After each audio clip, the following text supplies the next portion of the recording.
अभी आप सुनने जा रहे हैं प्रेमचंद द्वारा लिखित कहानी बड़े भाई साहब। चलिए शुरू करते हैं। बड़े भाई साहब।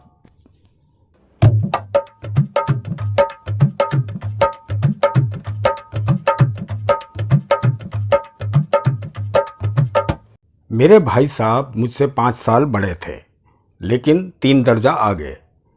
उन्होंने भी उसी उम्र में पढ़ना शुरू किया था जब मैंने शुरू किया, लेकिन तालीम जैसे महत्व के मामले में वह जल्दबाजी से काम लेना पसंद ना करते थे। इस भवन की बुनियाद खूब मजबूत डालना चाहते थे जिस पर आलीशान महल बन सके। 1 साल का काम 2 साल में करते थे, कभी कभी 3 साल भी लग जाते। बुनियाद ही पुख्ता ना हो तो मकान कैसे पायदार बने। मैं छोटा था, वह बड़े थे। मेरी उम्र 9 साल थी, वह 14 साल के थे। उन्हें मेरी तंबी और निगरानी का पूरा जन्मसिद्ध अधिकार था और मेरी शालीनता इसी में थी कि उनके हुक्म को कानून समझूं।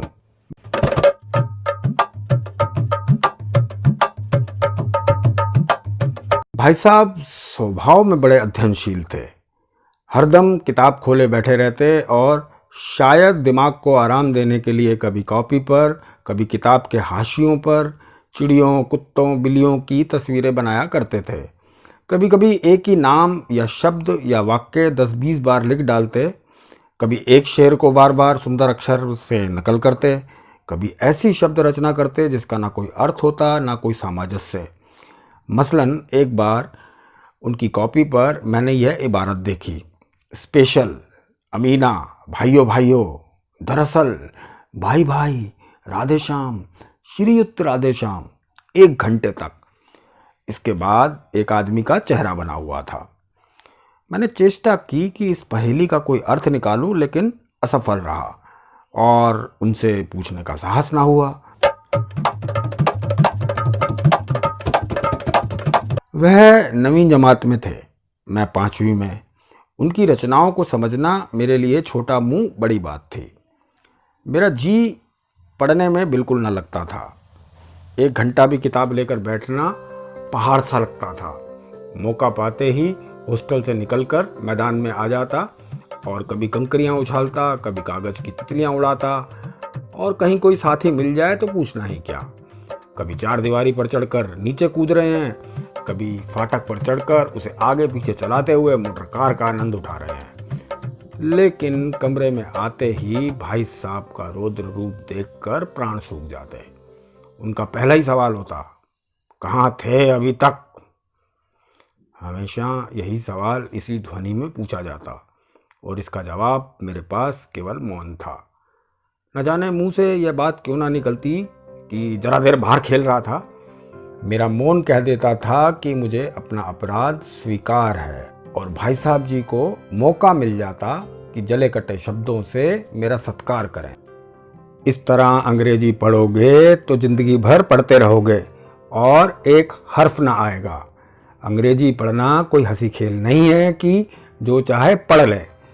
नहीं, ऐरा गैरा नत्थु गैरा सब अंग्रेजी के विद्वान हो जाते। यहाँ रात दिन आंखें फोड़नी पड़ती हैं और खून जलाना पड़ता है जब कहीं जाकर यह विद्या आती है। और आती क्या है, हाँ, कहने को आ जाती है।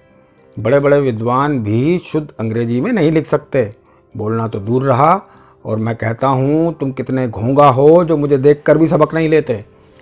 मैं कितनी मेहनत करता हूँ, तुम अपनी आँखों से देखते हो। अगर नहीं देखते तो यह तुम्हारी आँखों का कसूर है, तुम्हारी बुद्धि का कसूर है। इतने मेले तमाशे होते हैं। मुझे तुमने कभी देखने जाते देखा है? रोज़ ही क्रिकेट और हॉकी के मैच होते हैं, मैं पास नहीं फटकता, हमेशा पढ़ता रहता हूँ। उस पर भी 1-1 दर्जे में मैं 2-2, 3-3 साल पढ़ा रहता हूँ। फिर तुम कैसे आशा करते हो कि तुम यूं खेल कूद में वक्त गंवाकर पास हो जाओगे? मुझे तो 2-3 साल ही लगते हैं।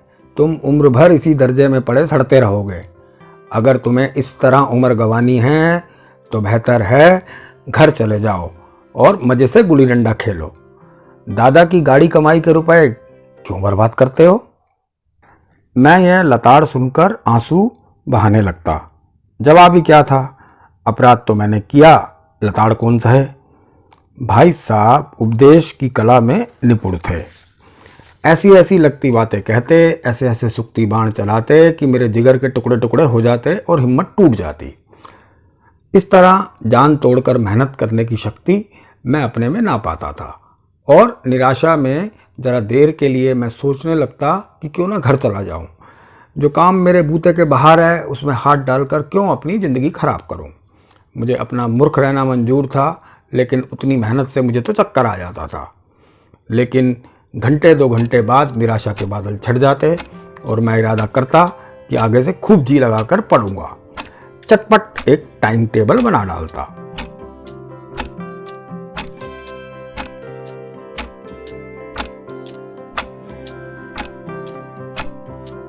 बिना पहले से नक्शा बनाए, बिना कोई स्कीम तैयार किए काम कैसे शुरू करूं।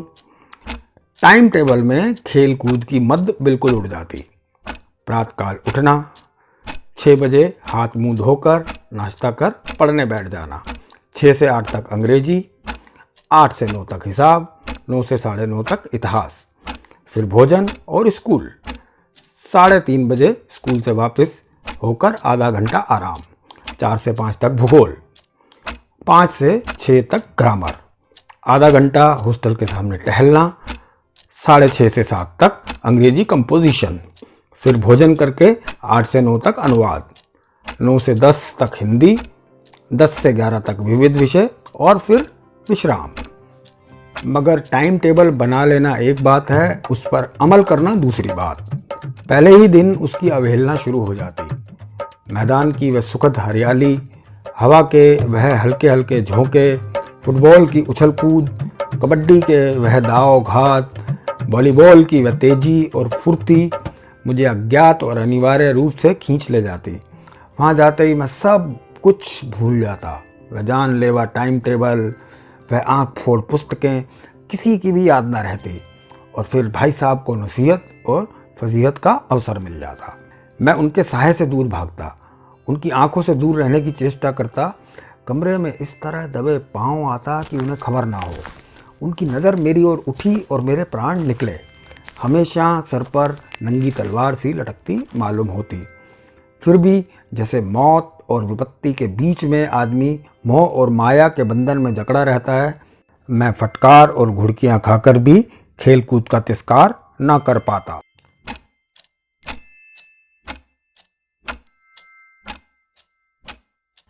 सालाना इम्तिहान हुआ।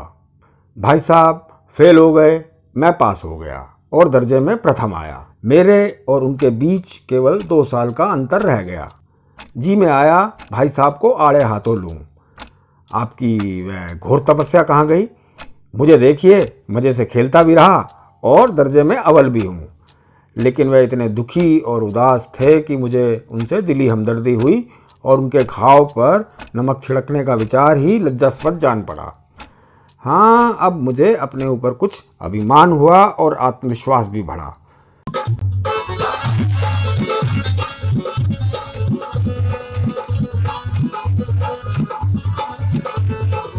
भाई साहब का वह रोब अब मुझ पर ना रहा। आज़ादी से खेल कूद में शरीक होने लगा। दिल मजबूत था। अगर उन्होंने फिर कभी मेरी फजीहत की तो साफ कह दूंगा, आपने अपना खून जलाकर कौन सा तीर मार लिया? मैं तो खेलते कूदते दर्जे में अव्वल आ गया। जवाब से यह हैकड़ी जताने का साहस ना होने पर भी मेरे रंग ढंग से साफ जाहिर था कि भाई साहब का वह आतंक अब मुझ पर नहीं था।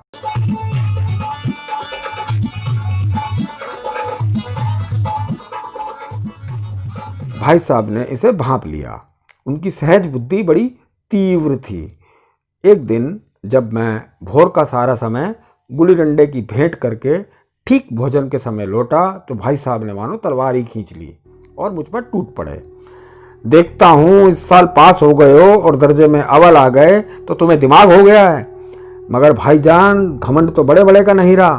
तुम्हारी क्या हस्ती है? इतिहास में रावण का हाल तो पढ़ा ही होगा।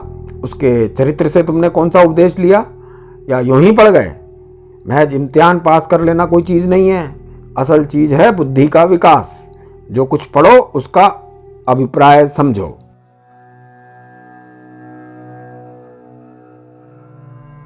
रावण भूमंडल का स्वामी था। ऐसे राजा को चक्रवर्ती कहते हैं। संसार के सभी महीप उसे कर देते थे। बड़े बड़े देवता उसकी गुलामी करते थे। आग और पानी के देवता भी उसके दास थे। मगर उसका अंत क्या हुआ? घमंड ने उसका नामो निशान तक मिटा दिया। कोई उसे एक चिल्लू पानी देने वाला भी ना बचा। आदमी जो कुकर्म चाहे करे पर अभिमान ना करे, इतराए नहीं। अभिमान किया और दीन दुनिया से गया। शैतान का हाल भी पड़ा ही होगा। उसे यह अनुमान हुआ था कि ईश्वर का उससे बढ़कर सच्चा भक्त कोई है ही नहीं। अंत में यह हुआ कि स्वर्ग से नरक में ढकेल दिया गया। शाह रूम ने भी एक बार अहंकार किया था, भीख मांग मांग कर मर गया। तुमने तो अभी केवल एक दर्जा ही पास किया है और अभी से तुम्हारा सिर फिर गया, तब तो तुम आगे बढ़ चुके। यह समझ लो तुम अपनी मेहनत से नहीं पास हुए, अंधे के हाथ बटेर लग गई। मगर बटेर केवल एक बार हाथ लग सकती है, बार बार नहीं। कभी कभी तो गुल्ली डंडे में भी अंधचोट निशाना पड़ जाता है। इससे कोई सफल खिलाड़ी नहीं हो जाता। सफल खिलाड़ी वह है जिसका कोई निशाना खाली ना जाए। मेरे फेल होने पर ना जाओ। मेरे दर्जे में आओगे तो दांतों तले पसीना आएगा। जब अलजबरा और ज्योमेट्री के लोहे के चने चबाने पड़ेंगे और इंग्लिस्तान का इतिहास पढ़ना पड़ेगा। बादशाहों का नाम याद रखना आसान नहीं। 8 तो हेनरी गुजरे हैं। कौन सा कांड किस हेनरी के समय में हुआ, क्या यह याद कर लेना आसान समझते हो? हेनरी 7वें की जगह हेनरी 8वां लिख दिया, सब नंबर गायब, सफा चट, सिफर भी ना मिलेगा सिफर। हो किस ख्याल में? दर्जनों तो जेम्स हुए हैं, दर्जनों विलियम, कोड़ियों चार्ल्स। दिमाग चक्कर खाने लगता है। इन अभागों को नाम भी ना जुड़ते थे। एक ही नाम के पीछे दोयम तयम चहारम पंचम लगाते चले गए। मुझसे पूछते तो 10 लाख नाम बता देता। और ज्योमेट्री तो बस खुदा की पनाह। आबा जा की जगह आजा बा लिख दिया और सारे नंबर कट गए। कोई इन निर्दयी मुमतहीनों से नहीं पूछता कि आखिर आबा जा और आजा बा में क्या फ़र्क है, और व्यर्थ की बात के लिए क्यों छात्रों का खून करते हो? दाल भात रोटी खाई या भात दाल रोटी खाई, इसमें क्या रखा है? मगर इन परीक्षकों को क्या परवाह? वह तो वही देखते हैं जो पुस्तक में लिखा है। चाहते हैं कि लड़के अक्षर अक्षर रट डालें और इसी रटंत विद्या का नाम शिक्षा रख छोड़ा है। और आखिर इन बेसिर पैर की बातों को पढ़ने से क्या फ़ायदा? इस रेखा पर वह लंब गिरा दो तो आधार लंब से दुगना होगा। पूछिए इससे क्या प्रयोजन है भाई? दुगना नहीं चौगुना हो जाए, आधा ही रहे मेरी बला से। लेकिन परीक्षा में पास होना है तो ये सब खुरापात याद करनी पड़ेगी। कह दिया समय की पाबंदी पर एक निबंध लिखो जो 4 पन्ने से कम का ना हो। अब आप कापी सामने खोले, कलम हाथ में लिए, उसके नाम को रोइए। कौन नहीं जानता कि समय की पाबंदी बहुत अच्छी बात है। इससे आदमी के जीवन में संयम आ जाता है, दूसरों का उस पर स्नेह होने लगता है और उसके कारोबार में उन्नति होती है। जरा सी बात पर 4 पन्ने कैसे लिखें? जो बात एक वाक्य में कही जा सकती है उसे 4 पन्ने में लिखने की क्या जरूरत? मैं तो इसे हिमाकत समझता हूँ। यह तो समय की किफ़ायत नहीं बल्कि उसका दुरुपयोग है। हम चाहते हैं आदमी को जो कुछ कहना हो चटपट कह दे और अपनी राह ले, मगर नहीं, आपको 4-5 पन्ने रखने ही पड़ेंगे, चाहे जैसे लिखिए, और पन्ने भी पूरे फुल स्केप आकार के। यह छात्रों पर अत्याचार नहीं तो और क्या है? अनर्थ तो यह कि कहा जाता है संक्षेप में लिखो। समय की पाबंदी पर संक्षेप में एक निबंध लिखो जो 4 पन्नों से कम ना हो। संक्षेप में 4 पन्ने हुए नहीं, शायद 100-200 पन्ने लिखवाते। तेज भी दौड़िए और धीरे धीरे भी। है उल्टी बात या नहीं? बालक भी इतनी सी बात समझ सकता है, लेकिन इन अध्यापकों को इतनी तमीज भी नहीं। उस पर दावा है कि हम अध्यापक हैं। मेरे दर्जे में आओगे लाला तो ये सारे पापड़ बेलने पड़ेंगे और तब आटे दाल का भाव मालूम होगा। इस दर्जे में अव्वल आ गए हो तो ज़मीन पर पाँव नहीं रखते। इसलिए मेरा कहना मानिए, लाख फेल हो गया हूँ लेकिन तुमसे बड़ा हूँ। संसार का मुझे तुमसे ज़्यादा अनुभव है। जो कहता हूँ उसे गिरे बांधिए, नहीं पछताएंगे। स्कूल का समय निकट था, नहीं ईश्वर जाने यह उपदेश माला कब समाप्त होती। भोजन आज मुझे निस्वाद सा लग रहा था। जब पास होने पर यह तिरस्कार हो रहा है तो फेल हो जाने पर तो शायद प्राण ही ले लिए जाएं। भाई साहब ने अपने दर्जे की पढ़ाई का जो भयंकर चित्र खींचा था उसने मुझे भयभीत कर दिया। कैसे स्कूल छोड़कर घर नहीं भागा, यही ताजुब है। लेकिन इतने तिरस्कार पर भी पुस्तकों में मेरी अरुचि ज्यों की त्यों बनी रही। खेल कूद का कोई अवसर हाथ से ना जाने देता। पढ़ता भी था मगर बहुत कम, बस इतना कि रोज का टास्क पूरा हो जाए और दर्जे में जलील ना होना पड़े। अपने ऊपर जो विश्वास पैदा हुआ था वह फिर लुप्त हो गया और फिर चोरों का सा जीवन कटने लगा। फिर सालाना इम्तिहान हुआ और कुछ ऐसा संयोग हुआ कि मैं फिर पास हुआ और भाई साहब फिर फेल हो गए। मैंने बहुत मेहनत ना की थी, पर ना जाने कैसे दर्जे में अव्वल आ गया। मुझे खुद अचरज हुआ। भाई साहब ने प्राणांतक परिश्रम किया था, कोर्स का एक एक शब्द चाट गए थे। 10 बजे रात तक इधर, 4 बजे भोर से उधर, 6 से 9:30 तक स्कूल जाने से पहले। मुद्रा कांतिहीन हो गई थी मगर बेचारे फेल हो गए। मुझे उन पर दया आती थी। नतीजा सुनाया गया तो वह रो पड़े और मैं भी रोने लगा। अपने पास होने वाली खुशी आधी हो गई। मैं भी फेल हो गया होता तो भाई साहब को इतना दुख ना होता, लेकिन विधि की बात कौन टाले। मेरे और भाई साहब के बीच में अब केवल एक दर्जे का अंतर और रह गया। मेरे मन में एक कुटिल भावना उदय हुई कि कहीं भाई साहब 1 साल और फेल हो जाएं तो मैं उनके बराबर हो जाऊं। फिर वह किस आधार पर मेरी फजीयत कर सकेंगे। लेकिन मैंने इस कमीने विचार को दिल से बलपूर्वक निकाल डाला। अब कि भाई साहब बहुत कुछ नरम पड़ गए थे। कई बार मुझे डांटने का अवसर पाकर भी उन्होंने धीरज से काम लिया। शायद अब वह खुद समझने लगे थे कि मुझे डांटने का अधिकार उन्हें नहीं रहा, या रहा भी तो बहुत कम। मेरी स्वतंत्रता भी बढ़ी। मैं उनकी सहिष्णुता का अनुचित लाभ उठाने लगा। मुझे कुछ ऐसी धारणा हुई कि मैं तो पास हो ही जाऊंगा, पढ़ूं या ना पढ़ूं, मेरी तकदीर बलवान है। इसलिए भाई साहब के डर से जो थोड़ा बहुत पढ़ लिया करता था वह भी बंद हुआ। मुझे कनकौए उड़ाने का नया शौक पैदा हो गया और अब सारा समय पतंगबाजी की ही भेंट होता था। फिर भी मैं भाई साहब का अदब करता था और उनकी नज़र बचाकर कनकौए उड़ाता था। मांझा देना, कन्ने बांधना, पतंग टूर्नामेंट की तैयारियां आदि समस्याएं अब गुप्त रूप से हल की जाती थी।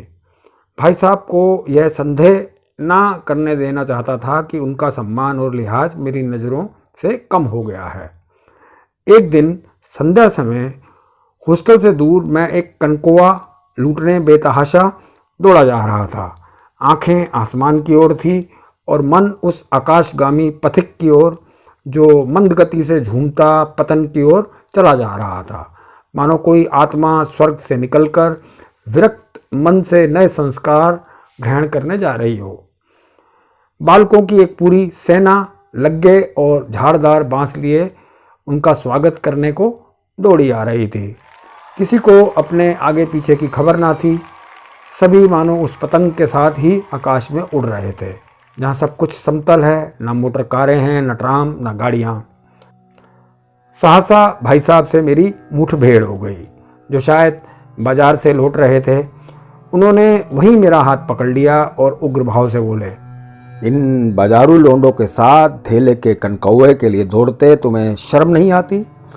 तुम्हें इसका कुछ भी लिहाज नहीं कि अब नीची जमात में नहीं हो बल्कि 8वीं जमात में आ गए हो और मुझसे केवल 1 दर्जा नीचे हो? आखिर आदमी को कुछ तो अपनी पोजीशन का ख्याल करना चाहिए।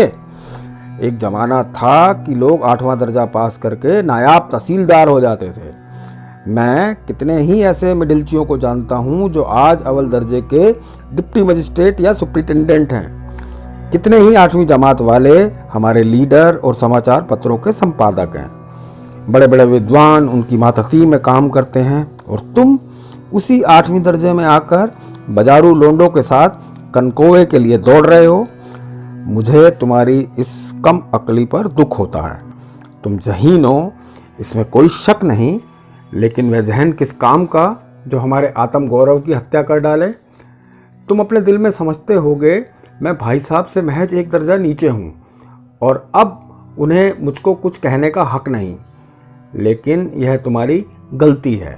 मैं तुमसे 5 साल बड़ा हूँ और चाहे आज तुम मेरी जमात में आ जाओ और प्रशिक्षकों का यही हाल रहा तो निसंदेह अगले साल तक तुम मेरे समकक्ष हो जाओगे और शायद 1 साल बाद तुम मुझसे आगे निकल जाओ। लेकिन मुझ में और तुम में जो 5 साल का अंतर है उसे तुम क्या खुदा भी नहीं मिटा सकता। मैं तुमसे 5 साल बड़ा हूँ और हमेशा रहूँगा। मुझे दुनिया का और ज़िंदगी का जो तजुर्बा है तुम उसकी बराबरी नहीं कर सकते, चाहे तुम MA, DPhil और DLit ही क्यों ना हो जाओ। समझ किताबें पढ़ने से नहीं आती है।